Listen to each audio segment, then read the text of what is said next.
Are you searching for homes online and see listings with phrases like no CDD and wonder why some homes have a CDD fee and some don't? Should you buy in a neighborhood with a CDD? Well, no worries. I'm about to give you the lowdown on CDDs to help you make a better buying decision.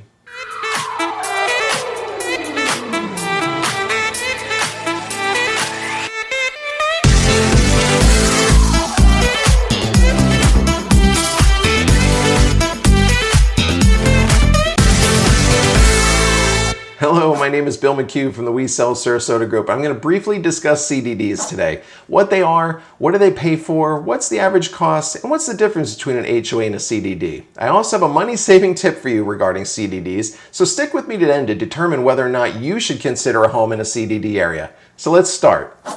First and foremost, what is it? A CDD stands for Community Development District. Some communities have a similar concept called a stewardship district. So CDDs are served by a 5-person board whose purpose is to help spread out the infrastructure costs and also fund long-term maintenance of that infrastructure. So infrastructure would be things like water, sewer, sidewalks, streetlights, gates, landscaping, hardscaping, utilities, and even like the park and rec centers of these larger master plan communities.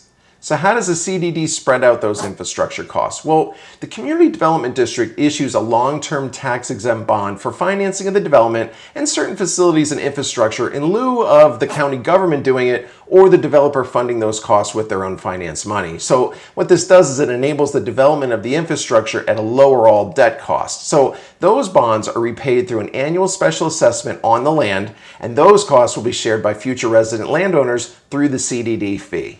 So how much is the CDD fee? Well, honestly, it just totally depends on the area or neighborhood that you're interested in. I see CDD fees range from $500 to $4,000 a year. It really just depends on the area and the amount of the infrastructure and amenities that are being offered to the residents. So, the fees added directly into the annual real estate tax bill. So, it's considered a non-ad valorem assessment, which means it's not part of the value of the property. It also means that CDD portion of the real estate tax bill isn't deductible.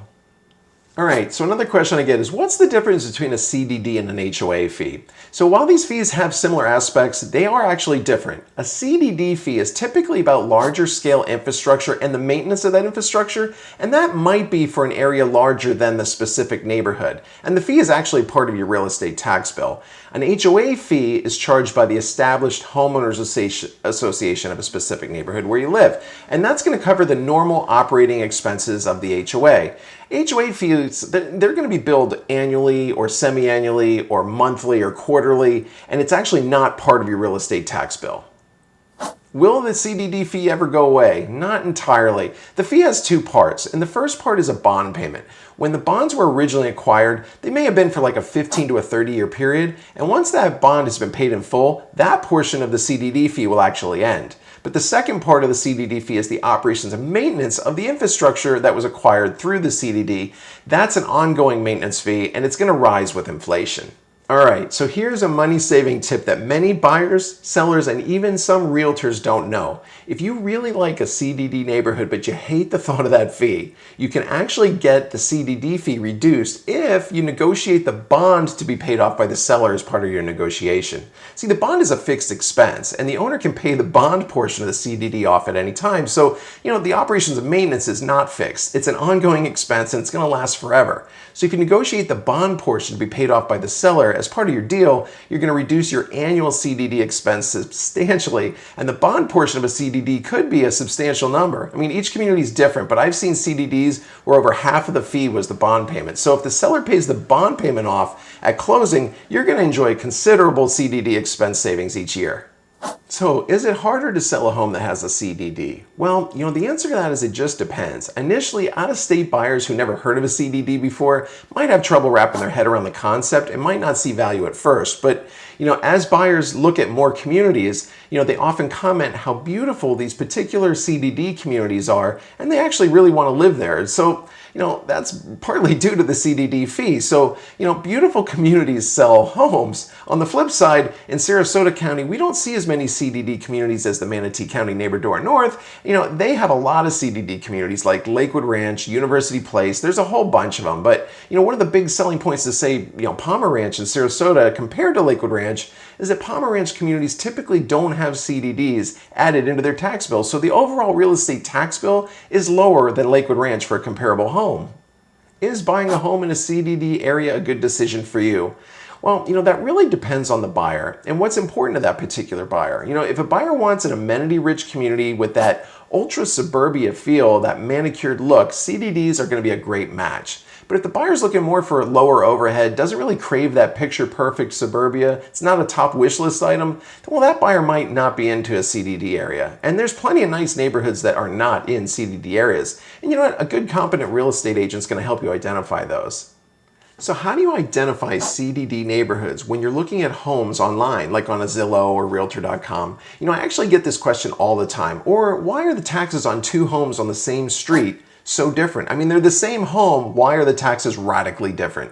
Well, there's two reasons actually. It's either going to be a CDD in the way that the realtor reported the CDD when they took the listing, or it could be homestead. Now, homestead is a completely different topic that I plan to cover in an upcoming video, so be sure to subscribe now and hit the notification bell. That way you'll never miss that update. Now, as far as the CDD, basically the way it breaks down is there's two ways that you can report that CDD when you're taking a listing. Now, when you take the listing, let's say this home has a $7,000 total tax bill. Now, remember, CDD is part of your tax bill. So say the total tax with the CDD is $7,000. Your real estate tax might be $5,000. The CDD is $2,000. Combine that together, $7,000 is the total real estate tax. So some realtors will list that in the MLS under one field that says total tax amount, and they'll put $7,000. Now, the other realtor down the street that's listing the same type of property might list those two items separately. They might list the real estate taxes as $5,000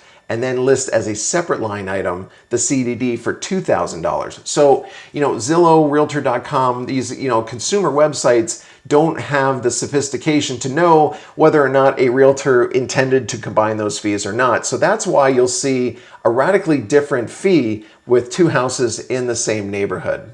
That's just one example how online searching is a little challenging. I mean, it's fun and it's a good start, but it doesn't get into those nitty-gritty details that buyers really need to know. And as they say, the devil is in the details. So my best recommendation is to call a competent real estate agent that's going to help you identify or avoid those CDD areas quickly, and it's going to help shed light on your future expense expectations for a particular area. So what do you think? I'm happy to help answer any of your questions. Feel free to leave a comment below or call me direct. Also be sure to visit our websites, sarasotahomes.com and WeSellSarasota.com. We have over 1,800 pages and real estate listings for just about every neighborhood and condo in town. We're adding new communities all the time, so do check it out. I hope you found this video useful, and if you did, I'd be grateful if you'd hit like, subscribe, and click the notification bell to receive all of our future updates. And as far as buying and selling, when you're ready, we're ready.